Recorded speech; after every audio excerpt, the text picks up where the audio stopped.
one of the concerns and one of the pushbacks that I've heard for years in CS is if I have a revenue target and if I'm trying to sell to my customers, then I'm going to lose that trusted advisor status. Then you're doing it wrong. When I think about the best sales executives that I have worked with in terms of being colleagues, in terms of the sales executives that I've worked with who have helped me buy and make decisions, they earned that trusted advisor status with me because they were able to diagnose what my pain and challenges were. They understood what I was trying to accomplish, what my personal goals and KPIs were, how that aligned to the organizational goals. And they were able to help me make those decisions. And they understood my world. They understood my workflow. They understood, the problems that I'm trying to solve for. They weren't selling to me. They were helping me solve a problem. They were helping me make a buying decision in my buying journey. Spotlight, your new customer success soundtrack from the heart of Canada, brought to you by CS in Focus. Thank you, everybody, for chiming in to the Spotlight podcast today by CS in Focus. I'm joined today by Elizabeth. Hey, Elizabeth. Hi, Emma. Thank you so much for having me. I'm happy to be here. I've been part of the CS and Focus community for a while, so it's great to have the opportunity to chat with you and the rest of the community. So tell me a little bit about yourself. What are you working on right now? Sure. So right now, I am a co-founder, managing partner, and CS practice lead at Go-to-Market Advisors. Yes, that is a mouthful. We're a boutique consulting group, and what we do is we help diagnose go-to-market problems and help to identify where we can improve go-to-market performance and help clients to really optimize how they're functioning. So we're go-to-market problem solvers. That's the TLDR of what we do. So what's your superpower? My superpower. So if I can say two things, because I think they're a bit of a tie. One is that I can get order from chaos, essentially. So if there is a lot of data, a lot of problems, a lot of information, complex processes, I have been really successful, and it seems to come naturally to me that I can create order out of that chaos. And then the second thing is that I tend to get people very comfortable and at ease around me very easily. And that's been something that has served me well in my career. And so those would be the two, if I can be a little greedy and and claim two superpowers. I can attest to the latter one. That you really make this conversation really easy, and once you connect, this is amazing. Now, how do you get into the customer success field? So I got into customer success back, more than a decade ago now, when I was at Salesforce. So my first tech startup that I worked with was a company called Radian6, and it was one of the first social media monitoring companies. So think, similar to Hootsuite. And we ended up getting acquired by Salesforce, which was really exciting. And during my time at Salesforce, shortly after the acquisition, I was asked to run a pilot project. And so the pilot project was around identifying if a team should be built around a certain market. And so the caveat was that I was going to be both AE and CSM for this potential category of customers, this potential market. And so for a few months, we ran this pilot project, and I wore both AE and CSM hat, which was such a tremendous experience. And I just fell in love with CS. I loved nurturing the relationships, but most of all, I loved seeing the impact that we could help clients have. So they would come to us with a particular goal, and then being able to work with them and see that come to fruition. And so then that, really carried through for the rest of my career up until today. And then, like I mentioned, being the CS practice lead. So that was how I first got introduced and into CS. It's quite interesting that you hold both roles, the AE and the CS. So you have seen the pre-sale to the post-sales. Do you see any difference to how you approach a client within those two roles? Yes, I mean there's definitely differences in terms of, how we start engaging with clients. And so in the sales role, you're doing a lot of initial diagnosis, you're doing a lot of that foundational work to understand what the client needs, where they are at in terms of their maturity. And not that CS doesn't do those things, but as an AE, you're, starting somewhat from scratch. And I say somewhat from scratch because hopefully you have personas and an ICP that you have a strong understanding of. And then, with CS, then you start to build more on that foundation. And so they're both really critical. And that's why one of the things that I've always been really passionate about is the sales to CS handoff. Because I've worn both hats, I see the wealth of knowledge that both roles can gain, and just what it does for the customer experience when you really approach things from that team lens of, partnering between sales and CS and making sure that handover goes smoothly, that you're building upon that knowledge that sales learned during the sales cycle, and then that kicks off the CS relationship to a stronger point. So, I think I've definitely, enjoyed both roles. I've doubled down more so on CS, obviously, in my career. But yeah, hopefully that answers the question. Yes, thank you for sharing. So going back to the GTM advisor, the work you have done there, have you seen, as we are entering 2024, Mm. what do you see the missed opportunity or the common blind spots for leaders to watch out, identifying the real problems in the strategy, Oh, that's a especially great question. go-to-market? Yeah, it's a great question. So one of the biggest blind spots and things that I'm quite frankly most concerned about with some organizations going into 2024 is, and I can't take credit for this saying, this is something that was coined by Mark Strauss, is FoFo. And what that means is a fear of finding out.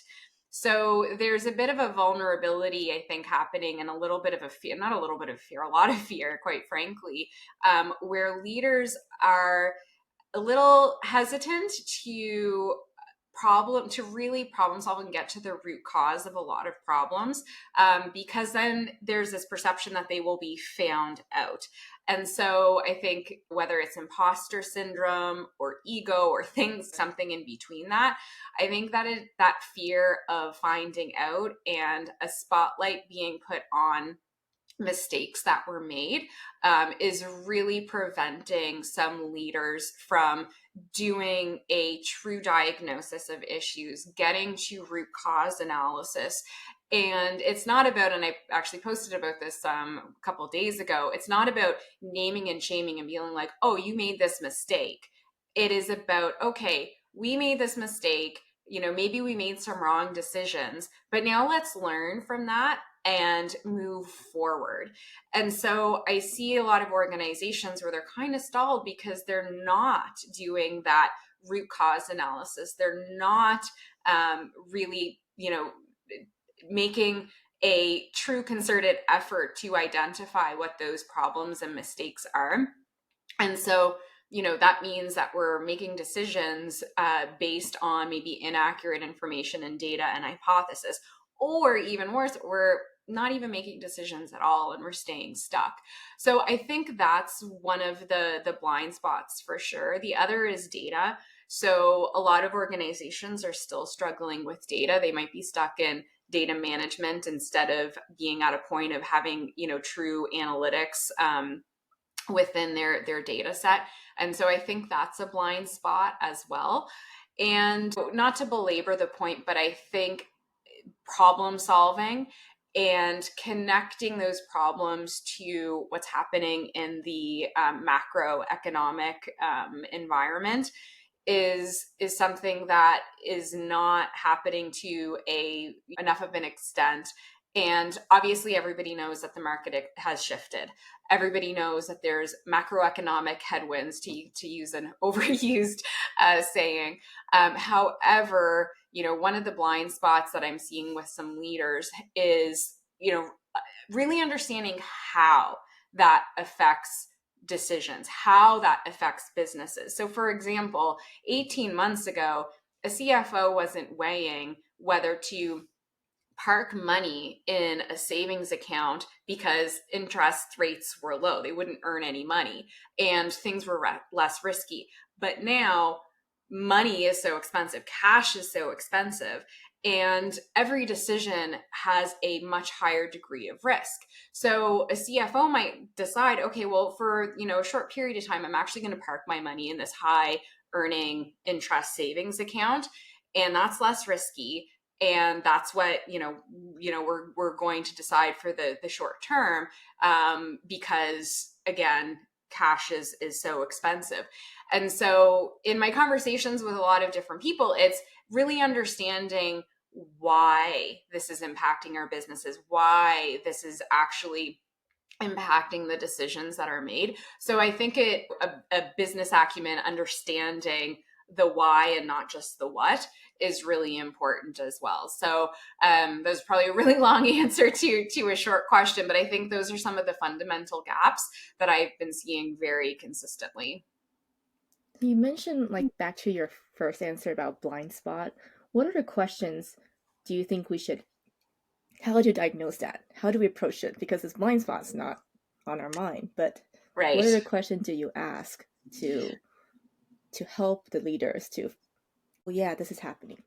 Yeah, I think there's a number of questions that we need to ask ourselves, and one of the root is questions that we need to ask ourselves is around the reality of our data. So I'm going to kind of do an internal and an external lens, and from an internal lens, I think we have to look at our data set, and we have to ask ourselves, okay, do we have the data that we need to make informed decisions? And so I know that this isn't getting exactly to root cause analysis, but what do we have at our disposal that is accurate, not going to be misleading, that isn't going to basically give us ill-informed data or misleading data that will lead to bad decisions or incorrect decisions based on lack of data or misleading data.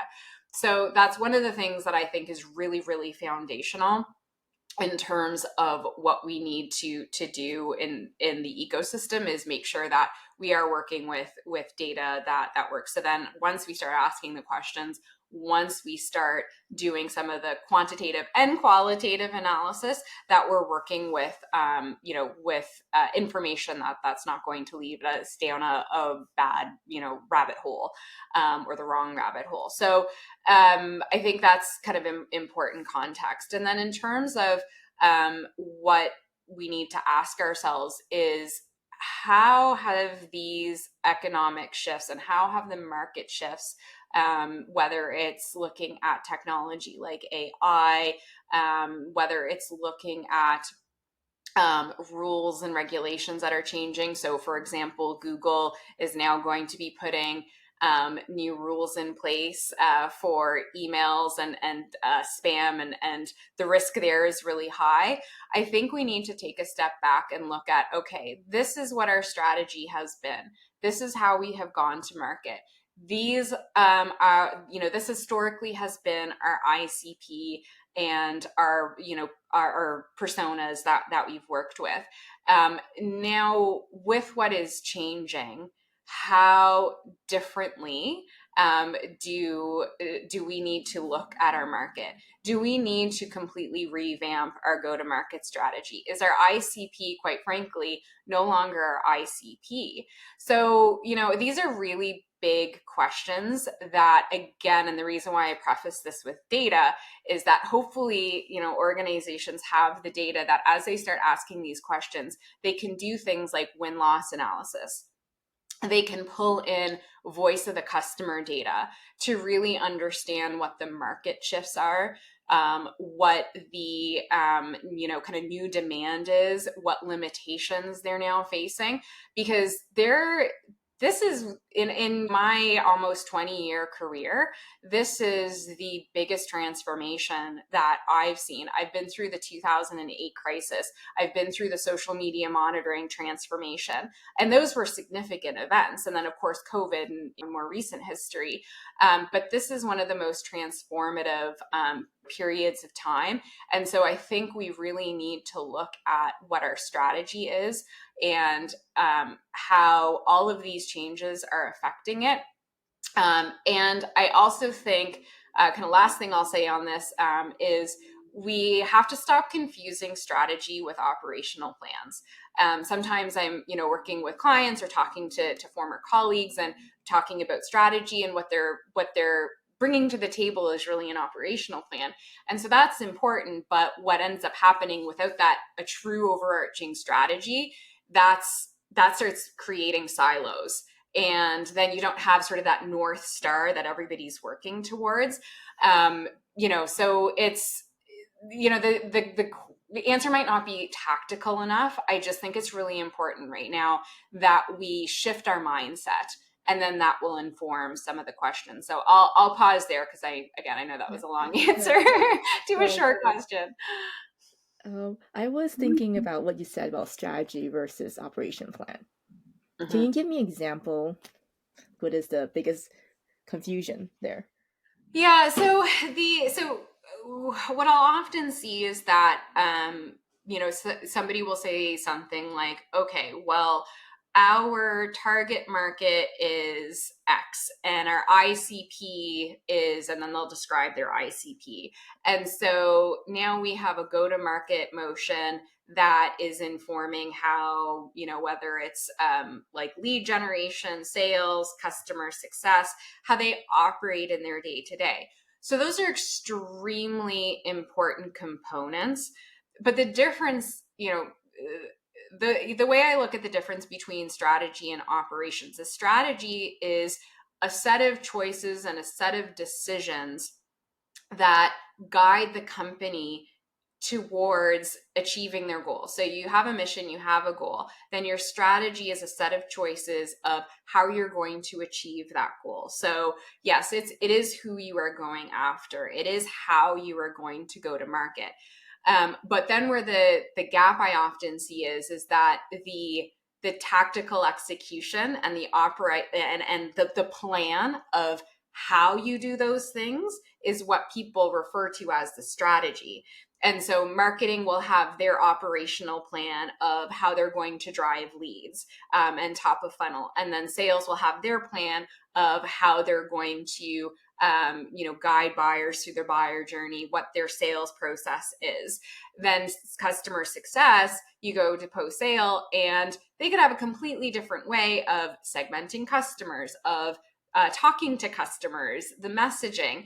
And so that operational plan becomes is the how to, like, how are we, actually going to bring our strategy to life. But that strategy actually doesn't exist across the board, because that operational component is confused with the strategy. So again, to summarize, it's the strategy is really that a set of choices and a set of decisions of how we're going to, achieve our goals, and then or what we're going to do to achieve those goals. And then the operational component is really, all right, what is the tactical execution that's going to drive that strategy? That's really, yeah, I totally understand, agree with that. I was thinking about maybe last year or a couple years ago, how PLG was the hip thing to do. Mm-hmm. Yeah. And now there is a trend that's coming up about what we call the partner-led growth. Yep. How do you help company to decide which one is the right GTM strategy?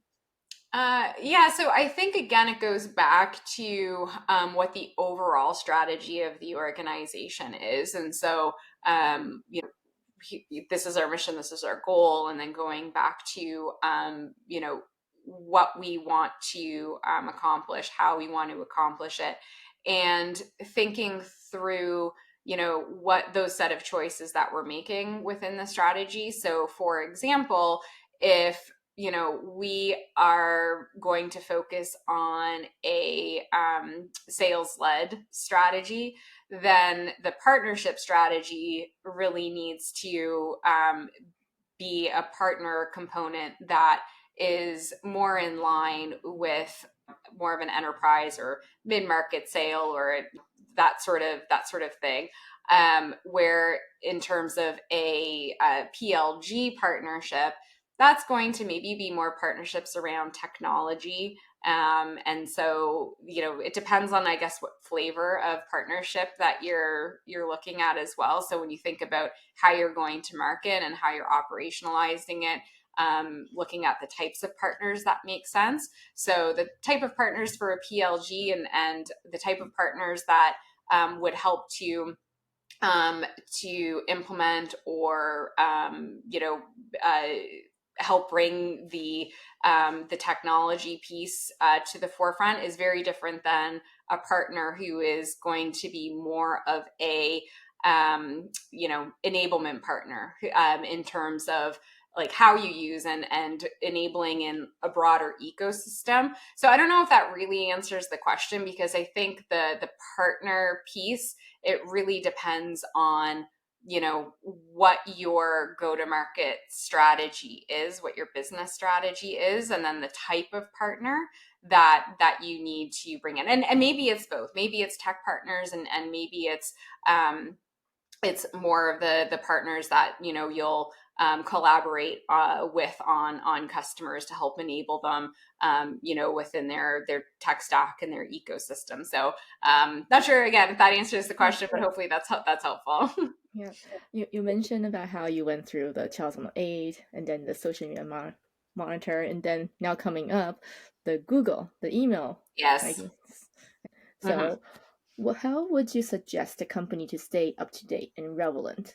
Where do they usually get information? Or yeah, and just to clarify, do you mean in terms of staying up to date on these types of changes, or yes.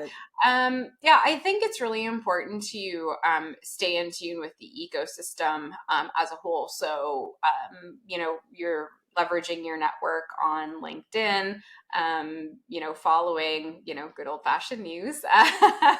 I think it's really important. I know we all get really busy in our day to day, but I do think it's important to carve out time to not only learn what changes are happening, but how that affects the ecosystem, what concerns that's bringing, how that's going to change how people communicate. So, for example, with the email changes with Google, and I believe Yahoo is implementing the same rules, that's going to change how SDR teams function. There's platforms and tools out there that fundamentally their value proposition is changing, and so we'll start to see how differences in how these teams communicate and prospect. So I expect phones will be ringing more frequently, and I think cell phones will start to be more heavily utilized in terms of trying to find people's personal cell phones and doing outbound prospecting. I think LinkedIn messages are going to blow up, and I'm not saying that these are the things that people should be doing. I think in the short term, while people are trying to figure out what prospecting in 2024 and beyond looks like, is changing, and people are worried, people are concerned. And so, again, going back to your question, I think it's really important to stay in tune with your network and your community. And in terms of your network, about once a quarter, I kind of look at my network and I make sure, am I part of an echo chamber? Am I seeing the same things over and over and over? So I'll start to look and seek for new people to follow, new sources of information, because that is, often how I'll learn about, whether it's changes or, more importantly, people's perspectives, concerns, and opportunities to those changes. That's really, I love how you mentioned the diverse network. So you're not always stuck in one cocoon. You're exploring other environment and what other people are talking about as well. Yeah, exactly. I had the opportunity about a month ago to speak at Product TO, and then last night actually had dinner with a few of the product leaders that I met there, and that's just one example. Like the point of view and the way that product teams look at things is different than how I would look at things, and so and we talked about the email changes last night as well, and so again, it's always good to broaden and hear different perspectives, because that will help shape how we approach things. And I think it builds empathy as well. Now I'm curious, what does a product people look at this? Well, it was interesting. So the conversation partly steered towards email privacy and laws and differences internationally, and naturally too, I think that the conversation steered towards like usability and how people are going to actually use email differently, and the opportunity for different products and platforms to fill in this gap that is now going to be in the, well, actually no, I say gap, but this opportunity that's going to be in the market. So it was really interesting to hear that perspective and see kind of the path that the conversation went.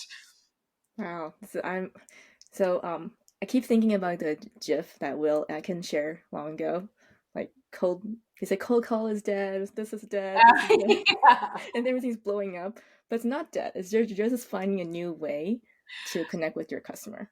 Exactly. It's exactly. And that's one of the things that we're launching is a new course for revenue professionals. And the lens that we're taking is, okay, how are buyers buying? How are customers adopting? Because it is completely changing. There are some things that will remain standard and consistent, but really, like, we need to, as go to market professionals, whether it's marketing, sales, or CS, we need to take a step back and look at it from the buyer's lens and the customer lens, which we should always be doing, but it's really, really important right now, because it's changing, and there's a lot of opportunity, though. That's the good thing. Yeah, it's also, you highlight how the buyer interact with you. For example, I was talking to another sales leader the other day, and he said, "Oh, their team really using cold calling because CS people pick up their phone. But if it's the same tactic, doesn't work as it's with a CTO. They don't want to talk to you on the phone at all. So it's really tailored approach to the customer."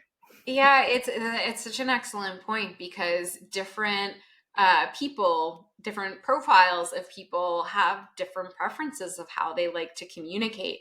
So if anybody says this is the way, and this is the silver bullet, I call snake oil, because it really, you have to have a multi-pronged approach. And I think that's great, though. I think that's to meet people where they want to be met, I think is a great way to start building relationships, to learn and adapt. So I'm embracing this as an opportunity for sure. Okay, we're gonna jump back a little bit. Sure. At the beginning, you talked about you wear both hats, like the AE and the CS, and then a little GTM. Mm-hmm. You talked about highlight the investment disparity between sales and CS. Why do you think this happens, and how can a company address the balance? Yeah, so I think there's a number of people, profiles, personas, however we want to categorize them, have some responsibility to bear in this. I think that customer success is definitely going through a transformation of itself, in and of itself right now. And it's,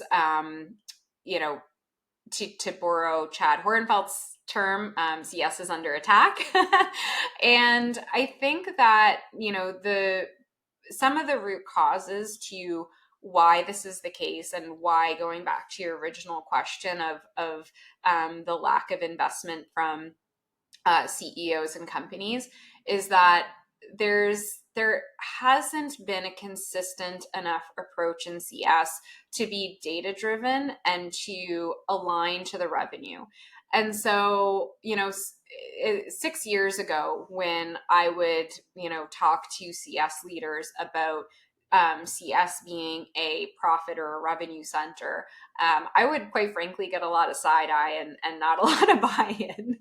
And, I, quickly realized that it wasn't landing. At the time, the conversation was often about, and where the focus was, NPS, customer delight. And the consequence, I think, to that is, although those things can be customer delight or however you want to put it, yes, the customer experience is really important. But we collectively in CS took our eye off the ball in terms of how we're actually contributing to the business and the revenue within the business. So just like,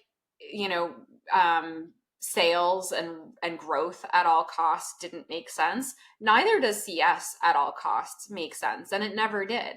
It has to make economic sense for the business. And I think the CS profession, unfortunately, has not historically done a great job of demonstrating with data how we are positively impacting revenue. And, that comes in the form of renewals, that comes in the form of expansion revenue, and it even comes in the form of new business revenue through second order revenue, as well as finding advocates and creating advocates that will, be referrals and references for new business. And so, and I'm not saying all CS leaders haven't done that, but just historically, it hasn't been, we haven't done that great of a job at tracking and demonstrating. And there has been a resistance to, up until recently, there's been a resistance to having revenue responsibilities.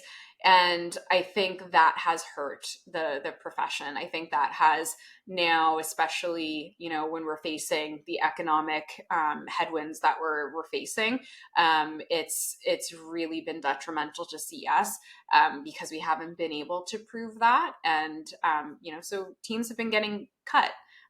CS teams have been getting completely dismantled. So I do think that CS has a kind of an accountability and responsibility to bear and acknowledge there. The positive side is I am seeing a lot of progress in that area. I'm seeing so many CS leaders and CSMs that are more data driven, that are aligning to the revenue. So it is improving. The other side is that I think oftentimes CEOs would put customer success in place because that was like the thing to do. And if you wanted to say you were customer centric, you needed to have a customer success team. But then CS would be a bolt on to their go-to-market team. And it would be, okay, well, let's bring in a leader, or maybe let's promote a CSM, and they can figure it out. With maybe no resources, with no support. And CS became the dumping ground. And so I do think that CEOs and other senior leaders, and I would even say boards and VCs, they have some responsibility to bear in this, because they didn't take the time and the due diligence to really think through how CS can truly benefit their customers, how it can contribute positively.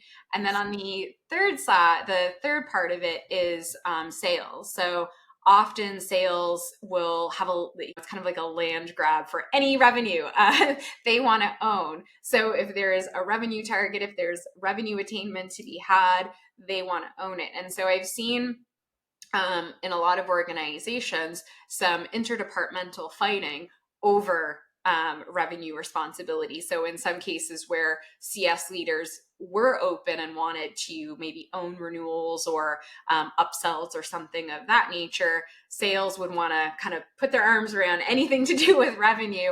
And that wasn't always the right thing for the customer. So, this isn't one role's fault. It's not one person's fault. I think we need to take a step back and be like, okay, where did we go wrong, and what do we have to learn from this, and now how do we move forward? So I love that. You mentioned focus on the renewal, the advocacy, showing where CS is expansion, right? mm-hmm. These kind of three things, where Yeah. customer success is putting effort and driving those change. Now, Mm-hmm. something that Kevin from Catalyst posted a couple of days ago, that he said that we don't need overlap roles anymore. Need to be laser focused on things. What do you think of the future of CS? We're talking about more, like, are we going to be seeing more adoptions or more specialized roles, or where do you see that going? Yeah, so I think I think to a certain extent, I'm hesitant to say it depends, but I will say it depends, because I do want to preface my answer with the fact that you do have to look at, again, going back to what your strategy is and aligning your organizational structure, your operational plans, your jobs to be done, and how you're executing on all of those things with that overarching strategy. So I'm always very careful to kind of preface things with, it's not black and white. It's not necessarily one right way and one wrong way. So that, kind of to preface my answer. What I do think is likely going to happen in CS is that we're not going to see a lot of CS teams where you have a onboarding specialist or implementation specialist. Then you're not going to have on top of that a CSM. And then on top of that, whether it's a sales engineer or solutions architect, or whatever that title is, and a technical account manager and a renewal manager and an account manager. Because I have seen that in organizations where there is this really vast team that supports the customer. And so we've carved out all of these specializations, and I'm not saying all of those roles are going to go away, but I do think that there is going to be a more streamlined approach. And my hope is that that not just the CS profession, but leaders as a whole will start being more methodical in how they are managing capacity and how they are creating books of businesses and territories. Because historically, again, I haven't seen a whole lot of capacity and organizational structures that are really data driven. On the sales side, yes. On the CS side, no. And so what ends up happening is you get CSMs that are that have way too many accounts, and then because they're overloaded and clients are not getting the time and attention they need in onboarding or at the renewal process or whatever the case may be, then you start seeing that carving out. And so it's very reactive. Like, it's been very reactive, I think, oftentimes. And so I think that we'll start to see, again, a more methodical approach where we'll not just use data for capacity planning and territory planning and sales, that we will do that more on the CS side of things.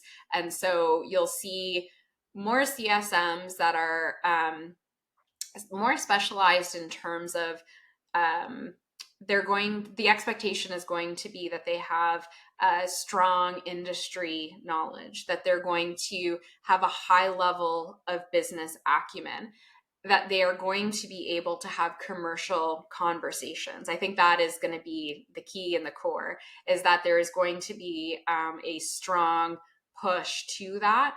And whether that's, in some cases, a CSM is going to own the full commercial responsibility of renewal and expansion, or maybe it will be that they can take a conversation to the point of qualifying CSQLs and identifying those opportunities and being part of those conversations, but maybe an AE or an AM is the person that actually closes.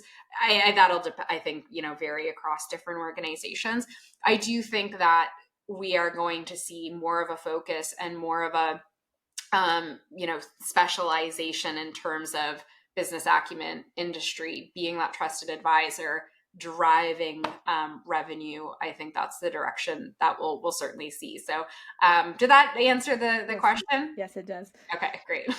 I love what you said about the trusted advisor, but still owning the expansion responsibility. Mm-hmm. How do you strike the balance?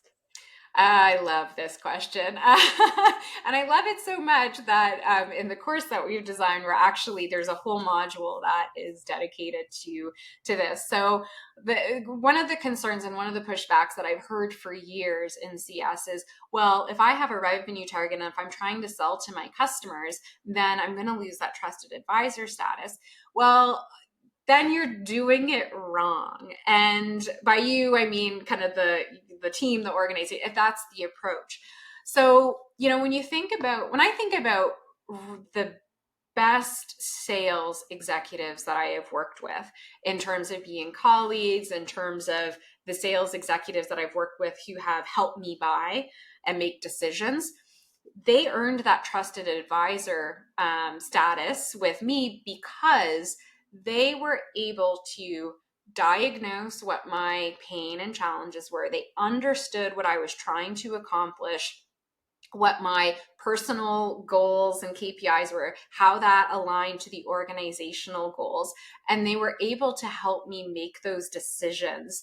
And they understood my world. They understood my workflow. They understood again, the problems that I'm trying to solve for. And so they were helping me make a decision. They weren't selling to me. They were helping me solve a problem. They were helping me make a buying decision in my buying journey, in my decision journey. That continues through in CS. And so as a CSM and wearing that trusted advisor hat, if you're truly diagnosing and understanding what their pain points are, how that evolves over time, how strategic initiatives evolve over time, and how that in turn filters down to affect me in my role, then it's a CSM's job and duty, I think, to identify, okay, so how do we help you get there?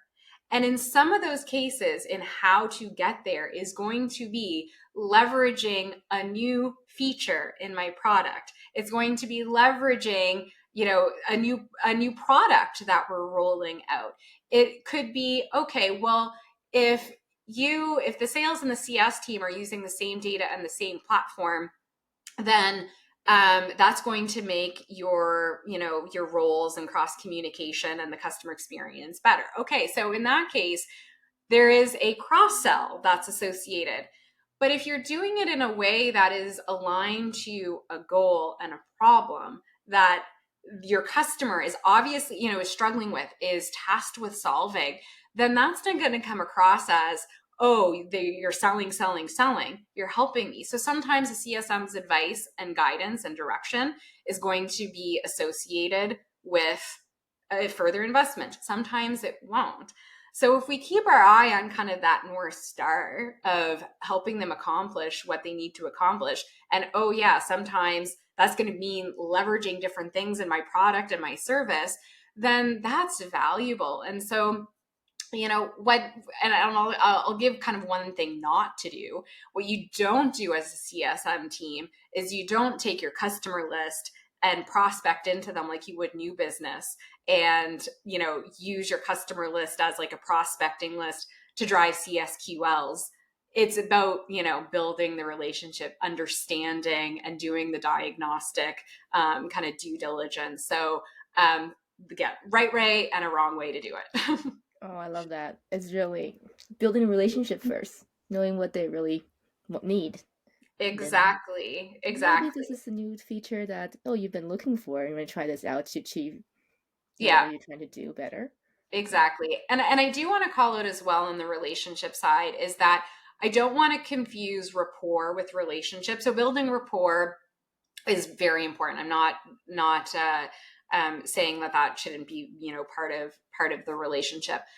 But the other mistake that I see people make, CSMs make, is that they'll confuse their relationship in terms of, oh, well, we get along, we're friends, I know everything about their family, we talk every week, and then it becomes a duty to that individual person as opposed to kind of a duty to the organization in which they're working with. And so the relationship is very important, but it has to stay in the context of a business relationship as well, and helping to achieve an ultimate goal. So yes, rapport is important. Being able to have conversations, be human, completely important. But don't lose sight of that business relationship too, and that there is an ultimate goal that we are driving towards. So it's a relationship with a purpose and being human. I love that. I love that clarification. Yeah. I have one last question. Sure. This is a hot take. Ooh. NPS, yay or nay? It's time to retire NPS. It is absolutely time to retire NPS. It's NPS had its purpose and it had its time, and I've been part of NPS programs that were really useful and helped me, get insights. But it wasn't the score that helped me get insights. It was the going through the comments and getting the context from customers, following up and having direct conversations with clients, that did submit scores. Where I've seen NPS, pretty much be useless and meaningless is when it's all about, oh, we're just looking at it, the score and then nothing else. But now there's a better way to do things. Partly because of the advancements with generative AI. And I think what you'll see replace NPS is voice of the customer initiatives. And so voice of the customer will be, and what I'm seeing is a combination of, the traditional interviews and focus groups. So that remains, I think an integral part. But what is new and better and different is taking things like your call recordings and the text from your call recordings, emails, support tickets, feedback on surveys, user groups, all of these sources of data. We can now use machine learning. We can now use sentiment analysis and start pulling out some of the data and some of the insights way more efficiently and effectively, in terms of getting to meaningful insights. And the way that we talk about it a lot is co-piloting AI and human expertise to pull voice of the customer and get a really true unbiased view. And NPS only scratched the surface of that. So I think, VOC is the I don't even want to say the new NPS because then that degrades the voice of the customer. I think, voice of the customer, VOC is the way to go. And it is now time to retire NPS and say thank you for all you've done and all of the debates that you've caused. Enjoy your retirement. I love what you say, co-pilot, because that's what technology in general is helping us to do things better. Exactly. It should never be about AI replacing human expertise. It's certainly not at this stage. It is absolutely a co-pilot, and with VOC, it's generative AI and tech will help find the needles in the haystack. So then the human expertise is focused and can align their time more effectively. So I could talk about that for hours, but I will stop there. Well, thank you for your time, Elizabeth. Is there one last thought you want to share with our audience? I think that, going back to one of your original or first questions around blind spots and what questions to ask, I think that there really needs to be an effort to for organizations to move from data management and relying on dashboards, as opposed to really looking at quality data and having a data strategy. So for example, if you have a data set and you're trying to understand what your average ACV is, a strong data strategy and approach is going to use statistical analysis. It's going to use an approach that is going to catch outliers, for example. So something I've seen with a lot of clients is, our average ACV is 500K. But really there's a few outliers that's dragging that ACV up and inflating it to a level that really isn't representative of most of your data set and your clients. And so, having a data strategy where you're looking at the quality of data so that you can make decisions is crucial. I think that's going to be a difference between the winners and the losers in 2024 and 2025. And then the last thing that I will add to that as well, again, going back to the questions, is like what questions to ask is we need to have a strategy around our data, and the question we do need to think about the questions that we need answers, and that should inform what we're pulling from the data as well. So I've seen dashboards on dashboards on dashboards and 11, 12, 15 different executive dashboards. But we don't even really know what they're trying to tell us. So we need to think about, okay, quality data strategy, and what are the things that we need to know? And so then that informs the dashboards, that informs the reports. So do we need to have a finger on the pulse of win-loss analysis? Do we need to have a finger on the pulse of churn risk prediction? Like, what are those things? So anyway, that's probably a longer last thought than you wanted, but I did think that was really important to call out, is, knowing what questions to ask is really important, but also, how we use data to answer them, I think is super critical. This is really insightful, and I know we have lots. We can do part 2 just based on data we learned today. Yeah, that could be a whole other few hours in and of itself too. For the audience that are listening here, what's the best way to contact you?